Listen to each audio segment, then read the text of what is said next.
በስመ አብ ወወልድ ወመንፈስ ቅዱስ አሐዱ አምላክ አሜን። የአስተርእዮ አንድ ቲዩብ ቤተሰቦች እንደምን አላችሁ? እንደምን ቆያችሁ? በያላችሁበት ሰላም እግዚአብሔር ይብዛላችሁ። ባለብዙ ምሕረት የሆነው የሰላም አምላክ ልዑል እግዚአብሔር ስለዚች ዕለትና ሰዓት ክብርና ምስጋና ለእርሱ ይሁን።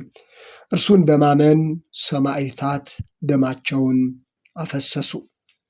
መልእክቱ ለሌሎችም እንዲደርስ ላይክና ሼር በማድረግ እንድትጀምሩ እንደተለመደው በአክብሮት አሳስባለሁኝ። እርሱን በማመን ሰማዕታት ደማቸውን አፈሰሱ። ሰማዕታት ማለት የክርስቶስ ምስክሮች ማለት ነው። ሰማዕታት ማለት በብዙ ሲሆን ሰማዕት ደግሞ በአንድ ወይም በነጠላ ነው። ምስክሮች ተብሎ በአማርኛ የተገለጹት በግዕዝ ሰማዕታት በመባል ይታወቃሉ። ከሰማዕታት አንዱ ቅዱስ ጊዮርጊስ እንደሆነ ይታወቃል።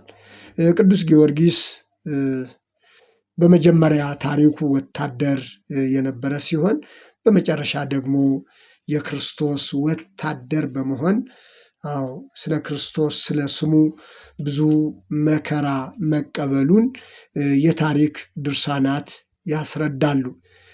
ህዳር 7 ቀን በቤተ ክርስቲያን ደረጃ የሚከበረውም ልዳ በተባለ ቦታ በስሙ ቤተ ክርስቲያን መታነጹን በማስመልከት ህንጸተ ቤተ ክርስቲያን በሚል ነው። በአንዲት መበለት ቤት የሰራው ድንቅ ስራም እንደዚሁ ታሞ የነበረው ልጇን በኢየሱስ ክርስቶስ መፈወሱ በዚሁ ዕለት ከሚታሰቡት የሰማዕቱ የቅዱስ ጊዮርጊስ አገልግሎት መካከል ይጠቀሳል። ይልቁንም በደሙ ፈሳሽነት ዓለሙን ላዳነ በደሙ ፈሳሽነት በመከራ በመስቀል በሞት አልፎ ዓለምን ላዳነው ለክርስቶስ የስሙ ምስክር በመሆን የተቀበለው መከራ የቅዱስ ጊዮርጊስን ታሪክ ባነሳን ቁጥር ዘወትር የሚነገር ጉዳይ ነው። ቅዱስ ጊዮርጊስ እንግዲህ ሰማዕቱ ቅዱስ ጊዮርጊስ እየተባለ የሚነገረው ይህ ሰማዕት ስለ ክርስቶስ ስለ ስሙ የተቀበለው መከራ ዘወትር ሲነሳ ይኖራል። በታሪክ ድርሳናት በታሪክ መዛግብት ከሰማዕታት አንዱ ቅዱስ ጊዮርጊስ ስለ ክርስቶስ የተቀበለው መከራ ባላውያን መካከል በማያምኑ ሰዎች መካከል ተገኝቶ በአሕዛብ መካከል ተገኝቶ ስለ ስሙ የመሰከረው ምስክርነትና የተቀበለው መከራ ዘወትር የሚነገር ጉዳይ ነው። ቅዱስ ዮሐንስ ወልደ ነጎድጓድ በመጽሐፈ ቅዳሴው ላይ በመግቢያ ላይ እንደጠቀስኩት በአሚነዚያሁ ሰማዕታት ከአው ደሞሙ በእንቲያሁ በአሚነዚያሁ ሰማዕታት ከአው ደሞሙ በእንቲያሁ እርሱን በማመን ሰማዕታት ደማቸውን አፈሰሱ ብለዋል። እርሱን በማመን ሰማዕታት ደማቸውን አፈሰሱ። ስለ ስሙ መከራ የተቀበሉትን ምስክሮች ሁሉ የሚወክል ነው። እርሱን ማመን ሲኖር በስሙ ደግሞ መከራ መቀበል ይኖራል። የእርሱ ምስክር ወደ መሆን መምጣት ሲኖር በስሙ መከራ መቀበል ይኖራል። ቅዱስ ኤፍሬምም በውዳሴ ማርያም ድርሰቱ ላይ ሰማዕታት የዚችን ዓለም ጣዕም በእውነት ናቁ፣ ደማቸውንም ስለ እግዚአብሔር አፈሰሱ ብለዋል። ሰማዕታት የዚችን ዓለም ጣዕም በእውነት ናቁ፣ ደማቸውንም ስለ እግዚአብሔር አፈሰሱ። ሰው በእውነት የክርስቶስ ሲሆን ስለ ክርስቶስ ሲሆን ስለ ስሙ መመስከር ሲጀምር እዚህ ላይ እንደተጠቀሱት ሰማዕታት ስለ ስሙ መከራ መቀበል ይኖራል። ስለ መንግሥተ ሰማያትም መራራ ሞትን ታገሱ ነው የሚለው። እነዚህ ሁሉ የስሙ ምስክሮች ናቸው። ራሱን ያለ ምስክር አልተወም ተብሎ በሐዋርያት ሥራ መጽሐፍ ላይ እንደተገለጸው የስሙ ምስክር በመሆን መከራ የተቀበሉትን ሁሉ የሚመለከት ነው። የእርሱ ምስክሮች ደግሞ ስለ መንግሥተ ሰማያት በመከራ በማለፍ መከራ በመቀበል ይታወቃሉ። ከነዚህ መካከል አንዱ ኅዳር 7 ቀን በዓሉ የሚታሰብለት የቅዱስ ጊዮርጊስ ታሪክ አንዱ ነው። ወደ እግዚአብሔር መንግሥት መግባት፣ ወደ እግዚአብሔር መንግሥት በብዙ መከራ እንገባ ዘንድ ያስፈልጋል ብሏል ሐዋርያት በመጽሐፋቸው። የሐዋርያት ሥራ ምዕራፍ 14 ቁጥር 21 ላይ ወደ እግዚአብሔር መንግሥት በብዙ መከራ እንገባ ዘንድ ያስፈልጋል አሉ። ወደ እግዚአብሔር መንግሥት በብዙ መከራ እንገባ ዘንድ ያስፈልጋል። ምክንያቱም ዓለም በእግዚአብሔር መንግሥት ላይ፣ በእግዚአብሔር ሥራ ላይ፣ በክርስቶስ መከራ፣ በክርስቶስ ሞት ላይ ሁልጊዜ መከራ ማድረስ ባህሪው ስለሆነ የክርስቶስ የሆኑት ሁሉ ስለ ስሙ፣ ስለ እግዚአብሔር መንግሥት፣ የእግዚአብሔርን መንግሥት ለሌሎች በመመስከር በብዙ መከራ አልፈዋል። በሰይፍ በእሳት ያለፉት ሁሉ፣ በተለያየ መከራ ያለፉት ሁሉ የስሙ ምስክሮች ናቸው። ሐዋርያው ቅዱስ ጳውሎስ ለፊልጵስዩስ ክርስቲያኖች በጻፈው መልእክቱ ላይ ይህ ስለ ክርስቶስ ተሰጥቷችኋልና ስለ እርሱ መከራ ደግሞ ልትቀበሉ እንጂ በእርሱ ልታምኑ ብቻ አይደለም አለ።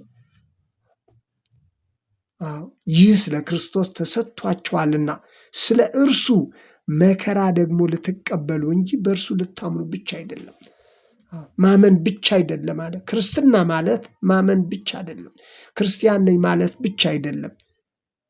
ስለ እርሱ መከራ መቀበል ደግሞ አላለ።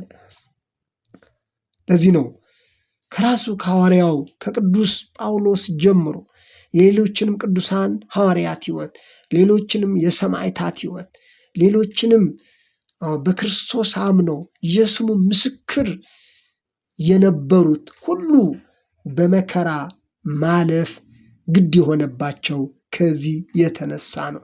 በክርስቶስ ማመን ማለት ስለ እርሱ መከራ መቀበል ጭምር እንጂ በእርሱ ማመን ብቻ እንዳልሆነ ሐዋርያው ቅዱስ ጳውሎስ በመልእክቱ ይህንን ገለጸ።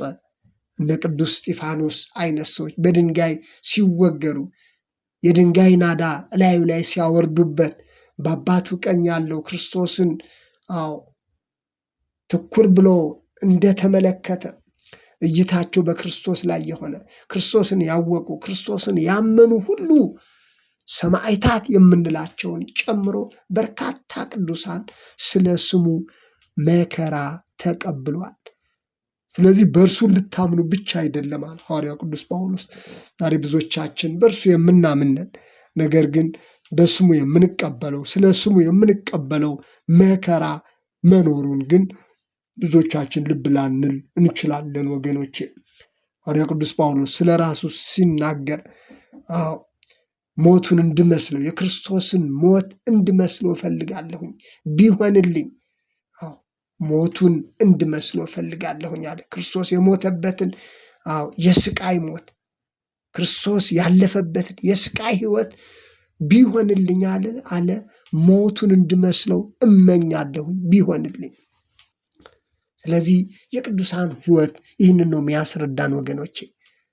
ዛሬ ክርስቶስን የመምሰል ሕይወት በክርስቶስ መከራ የመቀበል ሕይወትና እውነት ከቤተ ክርስቲያን በብዙ ነገር እየጠፋ ዛሬ ክርስትናችን፣ አገልጋይነታችን፣ መንፈሳዊነታችን ሁሉ ምኞትና ቅንጦት ላይ ብቻ ያተኮረ እየሆነ ከእግዚአብሔር የቃሉ እውነት እየወጣን በራሳችን መንገድ በራሳችን መንፈሳዊ ነው ብለን በምናምነው ብቻ በመሄድ ስለምንጓዝ የቅዱሳንን ሕይወት የሰማዕታትን ሕይወት ለማለፍ ሳይሆን በስሙ ብቻ የራሳችን ምኞትና ቅንጦት እያመቻችን ክርስትና ይህ ብቻ የሚመስለን መንፈሳዊነት ይህ ብቻ የሚመስለን ጥቂት አይደለንም።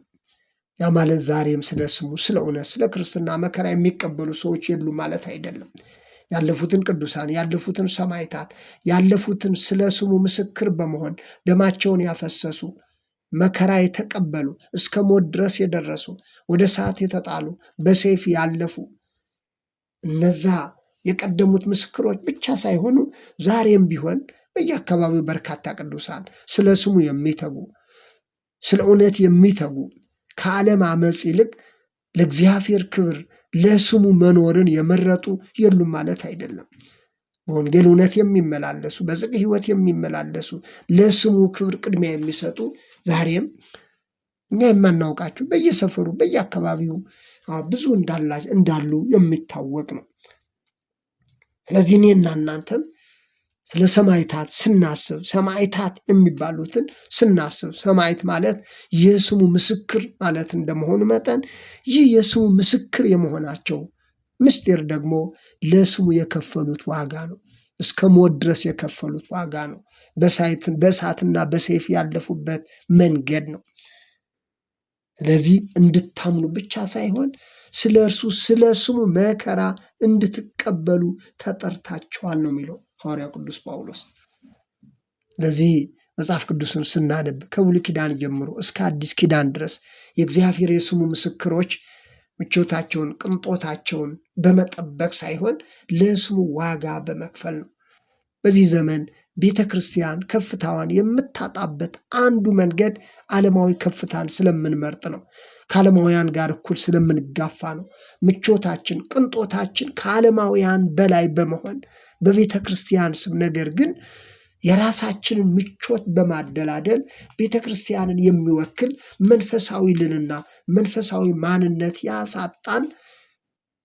ክርስትና ማለት መንፈሳዊነት ማለት በዓለም መካከል ስለ ስሙ ዋጋ መክፈል መሆኑን ባለማስተዋል ወይም ደግሞ በግዴለሽነት የራሳችንን ፍላጎት በማስቀደማችን ነው። ስለዚህ እነርሱ አለ እርሱን በማመን ሰማዕታት ደማቸውን አፈሰሱ። ሰማዕታት እርሱን በማመን ማመናቸው ደማቸውን እንዲያፈሱ አደረገ። የእርሱ ምስክር መሆናቸው ደማቸውን እንዲያፈሱ አደረገ። ደግሞም ስለ መንግሥተ ሰማያት መራራ ሞትን ተቀበሉ። መንግሥተ ሰማያትን በመስበክ መንግሥተ ሰማያትን በአደባባይ ስለ ሰው ልጆች በመስበክ ብዙ መከራን ስለተቀበሉ ሰዎች ጭምር የሚናገር ክፍል ነው። አምላካችን እግዚአብሔር ስለ ሁሉም ነገር ክብርና ምስጋና ለእርሱ ይሁን።